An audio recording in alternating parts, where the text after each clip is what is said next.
Welcome home to philosophy, where we wonder about everything and anything is possible. Hi, I'm Dr. Robert Corey, the Laughing Philosopher. Life is complicated. The world is complicated, and you are complicated. Figuring out how to live a happy, meaningful life, guided by wisdom and reason, is not easy. Is life a game? What is love? Should I fear death? Is this a just world? Almost from the moment of birth, you've been told how to behave, how to fit in, and how to fulfill other people's expectations. You fear that you will lack importance or cease to exist in the lives of others if you think for yourself and question the rules and roles you've been told define you. Wisdom and reason will remove this illusion so you can live authentically in the world around you, find your true purpose, and become your real self. Episode number 75. Philosophically, is abortion right or wrong? The Supreme Court of the United States now demands that you ask and answer some of the most fundamental questions in philosophy. Does a human fetus possess personhood? Do the rights of the mother outweigh the rights of the fetus? Should women have the right to choose when and whether to have a child?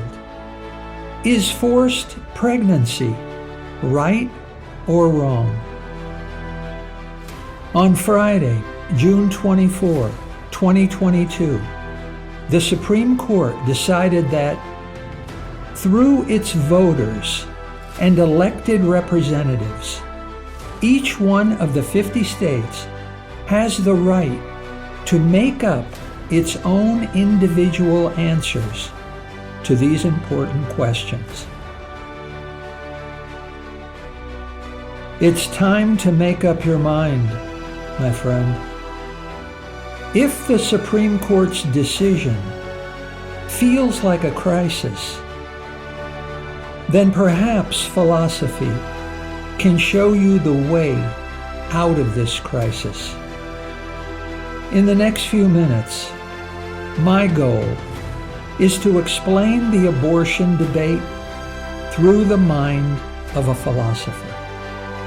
And I will help you reason through these and other important questions in order to find answers that agree with your own wisdom, experience, and good sense.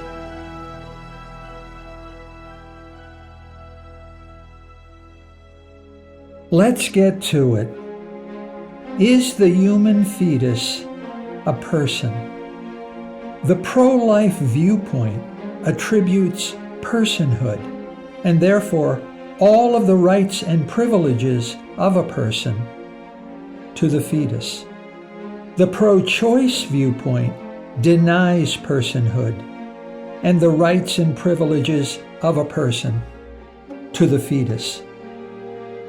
As we are about to see, both viewpoints will lead you down a dead-end street.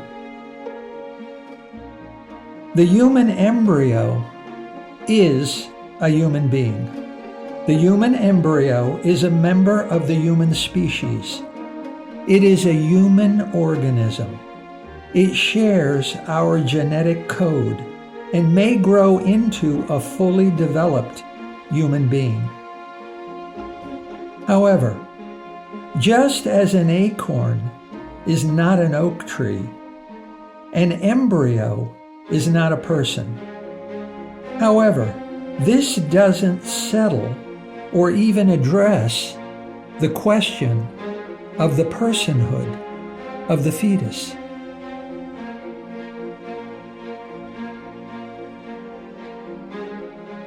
What does it mean to be a person? Personhood is a special status. A person possesses a personal identity and a sense of self. A person is capable of engaging intelligently with the world around him or her. A person possesses a conscience. A person has passions and desires. A person is rational and capable of abstract reasoning. A person is called to happiness. A person is a moral being, capable of understanding right and wrong. A person possesses a highly developed brain, capable of articulate speech and use of a complex language. A person is capable of planning for the future. A person has social relationships with significant others. Thus, a person comes into existence when a human being is capable of engaging in these types of complex activities and social functions. A baby who is self-aware, with preferences and desires, is. A toddler who begins to manipulate conventional language is. An adult human being is. So, is the fetus a human person? If the fetus is a person, then it has the same rights and privileges as an adult human being. If it is not, then it does not have such rights. The pro-choice viewpoint is that a fetus has none of the defining, essential characteristics of a fully developed human being. Therefore, a fetus ought to be considered a non-person.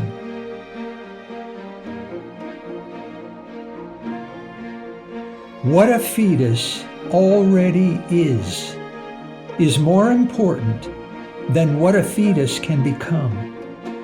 This is the chief cornerstone of the pro-choice viewpoint. An acorn is the fruit of an oak tree. This little acorn may or may not grow into a big and beautiful oak tree. Not all acorns become oak trees. Some acorns are crushed underfoot by hikers. Some acorns are eaten by squirrels. Some fallen acorns land on the sidewalk and can't sprout and grow into a tree. Factually, science says that only 1 in 10,000 acorns ever become an oak tree. Should there be a law requiring every acorn to become a new oak tree? Why must every fetus, by law, become a fully developed human being? You just found out you're 5 weeks pregnant. The fetus growing inside you is barely the size of a sesame seed.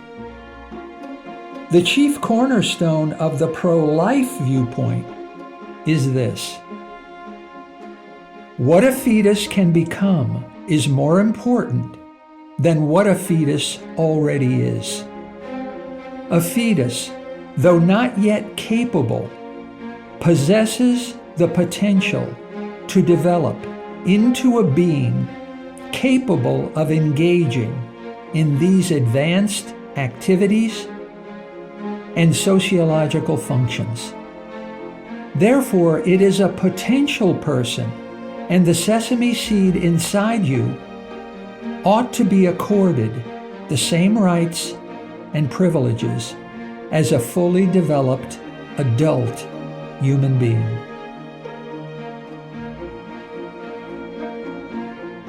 The pro-choice viewpoint, basically, was introduced in the philosophy of John Locke, the 17th century English philosopher.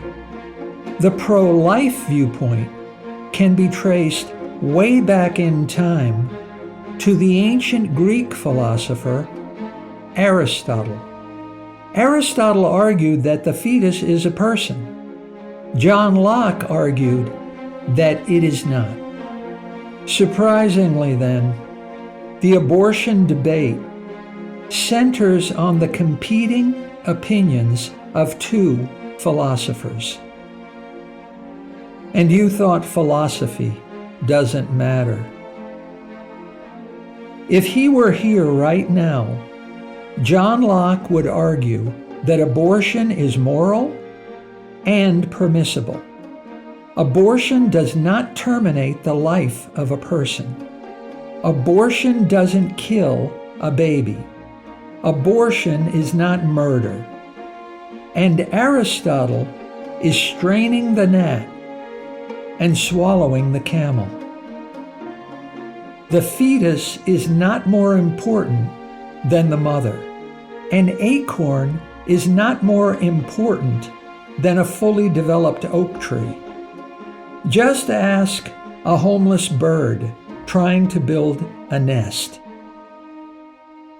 However, isn't it strangely inconsistent that pro-choice advocates do not treat Alzheimer's demented elderly, having lost the capacity for rational thought, as something less than a human person?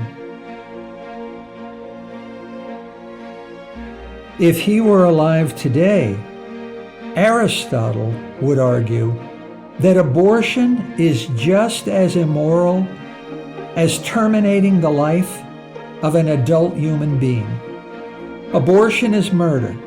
The fetus is more important than the mother. An acorn is more important than a fully grown oak tree. Just ask a hungry squirrel trying to find something to eat. However, isn't it strangely inconsistent that pro-life advocates do not mourn the death of a fetus in the same way they mourn the death of a toddler? Mediocre thinkers tend to choose a middle way between the Lockean and Aristotelian viewpoints. A human embryo is considered a non-person, while a sufficiently developed fetus is considered to be a human person. But just when is an acorn sufficiently developed to be considered an oak tree? Just when is a fetus sufficiently developed to be considered a baby? How many weeks in the womb before a fetus becomes a person? What height must a person reach in order to be tall? How much money does it take to be rich? How many grains of sand does it take to make a heap? How many hairs make a head bald? How many cigarettes must a person smoke in order to cause cancer? At what age do you stop being a child? At what age does a fetus start being a baby? The debate over the rightness and wrongness of abortion centers on the question of whether and when a fetus becomes a person. Philosophers argue that such questions are simply unanswerable. So this mediocre approach leads society down a depressingly dead-end street. Some philosophers, and I am one of these, prefer a different, more enlightening approach. Setting aside the irresolvable question of whether a fetus ever becomes a person with adult rights and privileges, consider the following indisputable facts. In the beginning, when you are born, you enter the world with two important things that were not in the world before you were born. You bring these two things into the world with you. And whenever you die and leave this world, you take away with you these same two important things. The two things are your body and your mind. Your body and mind are unique to you. No two faces are the same. No two people have the same fingerprints. No two lip impressions are the same. No two people have the same personality. No two people have the same wisdom and experiences. No two people have the same memories. No two people have the same beliefs and convictions. No two people have the same life history. No two people have the same body or the same mind. At the moment of death, your body and mind leave this world, and there will never be another body or another mind in this universe just like yours. Sir Edward Dyer's famous poem, "My Mind to Me a Kingdom is all about the human mind. Among all things that give you a sense of happiness and satisfaction, your most important possession is your mind." That's why Dyer compares it to a kingdom. You are the sole ruler of this kingdom. The beauty and power of the human mind is more extraordinary, more valuable, and more precious than all worldly things. Yet, there is no threat from anyone capturing it. It belongs to you. It's your kingdom forever. Listen to the first stanza. My mind to me a kingdom is. Such present joys therein I find, that it excels all other bliss that earth affords or grows by kind. Though much I want that most would have, yet still my mind forbids to crave. To none of these I yield as thrall. For why? My mind doth serve for all.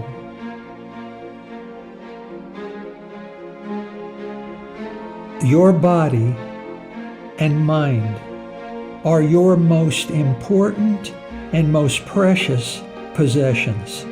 Your body and mind also are your only lasting possessions. In death, everything else you own will be left behind. No matter how wealthy you are, your heirs will inherit everything to the last penny. No matter how famous you are, you will not be remembered.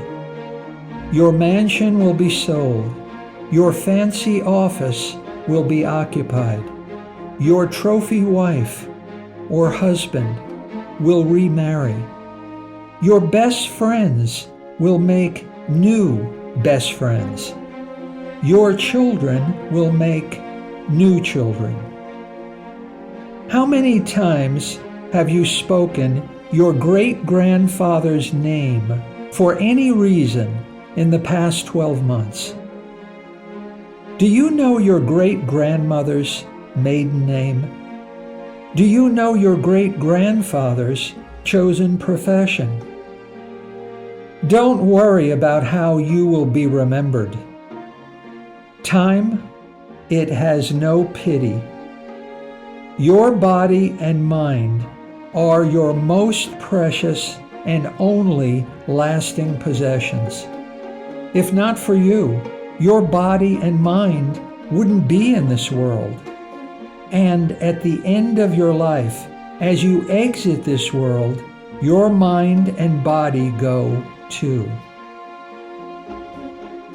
Your body and mind are your first, last, and only true possessions. At any point in your life, your mind and body belong only to you. You are the only person in this world with the right to control your body and mind. Only you have the right to decide what happens to your body and your mind. No one has the right to use your body or mind against your will to benefit someone else. Just imagine, a stranger needs a rare blood transfusion to go on living, and you are the only possible donor. You have the right to refuse. Now imagine the other person is the President of the United States. You still have the right to refuse. No one ought to control your body but you, its sole owner. And no one ought to force you to use your body for the benefit of someone else.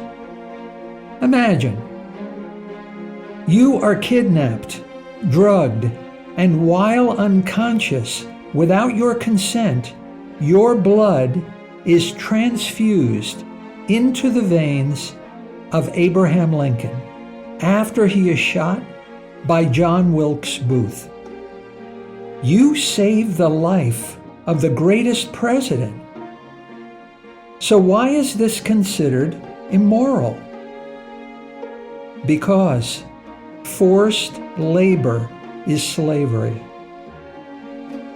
Looked at another way, who should govern the house? The owner of the house or the tenant? Who should govern a woman's body? The owner of the body or the fetus?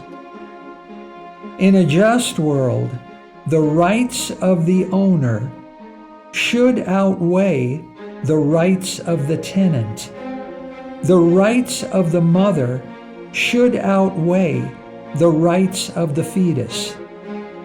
In a just world, a woman should have the right to decide when and whether to have a child.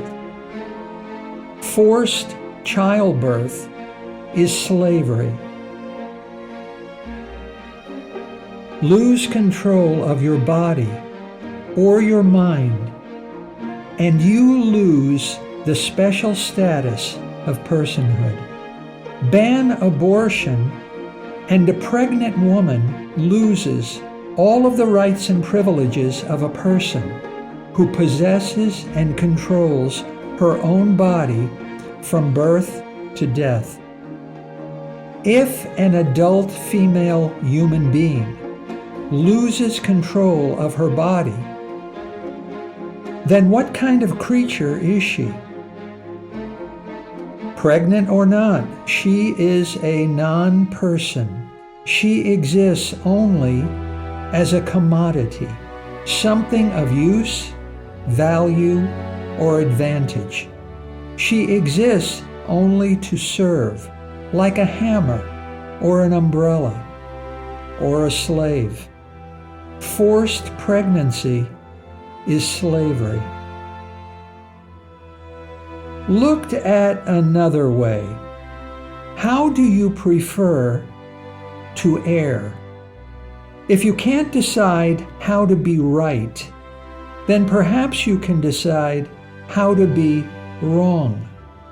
After all, you are not infallible. Suppose you are wrong. Would you prefer to err in favor of the fetus or the gods?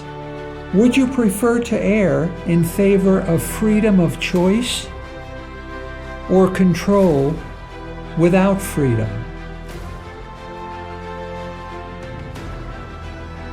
For what it's worth, it's pretty clear what God prefers. God prefers freedom with the risk of disorder rather than conformity without freedom. Otherwise, God would have created beings without the distinctly human capacity for free will, used good humans to populate heaven and bad humans to populate hell, and just skipped all the earthly naughtiness, horsing around, and monkey business. In a Christian society, Jesus' preference should be even more conspicuous. Executed by the authorities for the crime of thinking for himself and making up his own mind, Jesus preferred to be true to himself and to reason for himself and to follow his own judgment and good sense. Jesus was a rebel. He refused to believe as he was told, and he refused to act as he was told. Jesus preferred freedom of thought and freedom of choice, even with the risk of wrongdoing, rather than conformity and social control without freedom.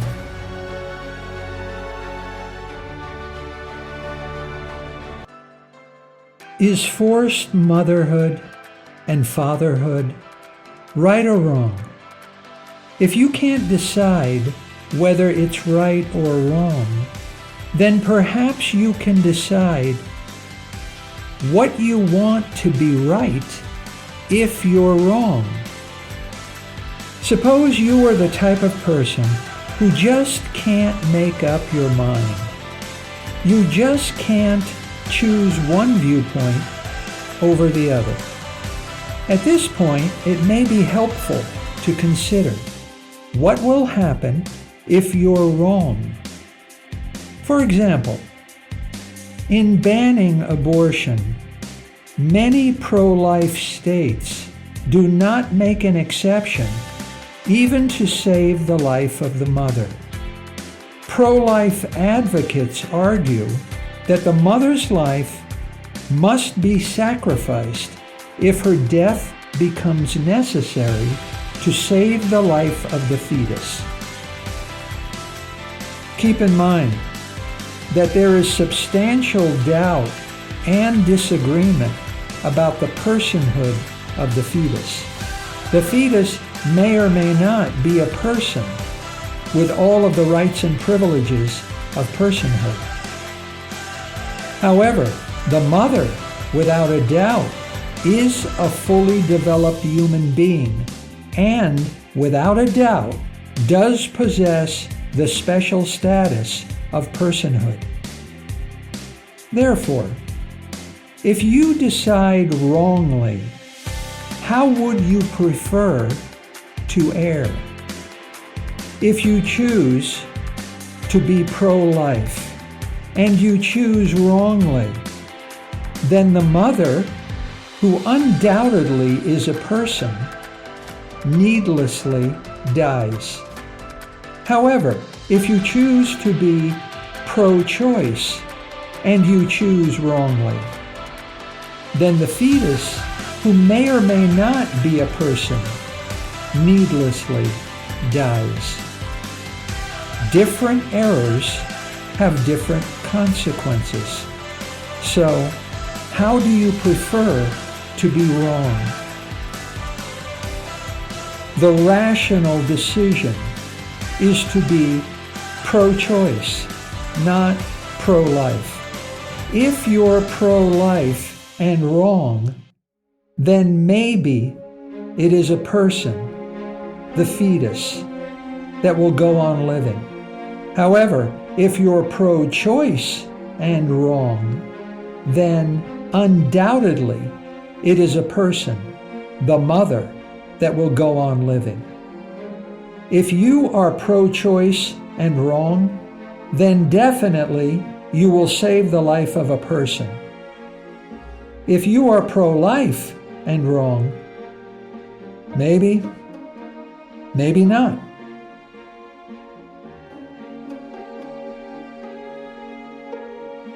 The abortion debate is not complicated. We just make it complicated. From a distance, the debate looks ugly and confusing. But close up, it's pretty clear and not that hard. Ignorance just makes it difficult. Don't give in to ignorance. Simone Weil said this of your desire for wisdom: he will beat his head against the wall until he faints. He will come to again and look with terror at the wall until one day he begins afresh to beat his head against it. And once again he will faint, and so on, endlessly and without hope. One day he will wake up on the other side of the wall. He has found the key. He has passed beyond what men call intelligence into the beginning of wisdom. Congratulations, my friend. How does it feel to wake up on the other side of the wall?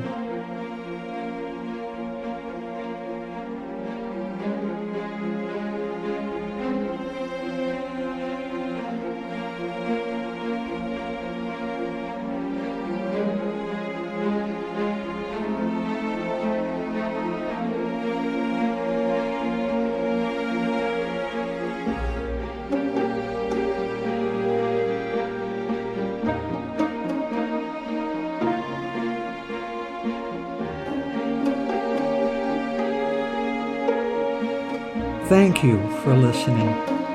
I hope you will take what you've learned and be a better person. Think for yourself. Question everything. Accept nothing that does not agree with your own reason and good sense. And I promise you, despite its sham and drudgery, you will get on pretty well in this crazy world.